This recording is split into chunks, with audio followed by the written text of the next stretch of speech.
Си подготвували премиерот Заев терен за министерска позиција во пржинска влада доколку дојде и до предвремени избори. По моделот кој го договорија партиите, премиерот во случај на техничка влада се повлекува од позицијата, но Министерството за финансии паѓа под надлежност на власта. Во таков случај, откако со последната измена во владиниот состав самиот се постави и избра за прв финансиер, двојната функција не е случајна, вели универзитетскиот професор Александар Даштевски. Според него и во случај на избори токму ресорот финансии е клучен во распределбата на буџетските пари. И тоа министерство е многу јако министерство и под контрола му се сите други дирекции, да кажеме, кои се важни за функционирање на државата.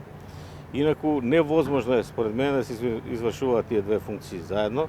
Се сменува политиката и се подготвува терен за предвремени или редовни парламентарни избори, така што на тој начин што викате, ако отпаднела премиерската функција, ќе остане таа функција. И таа функција е многу битна за спроведување на изборите, бидејќи нели.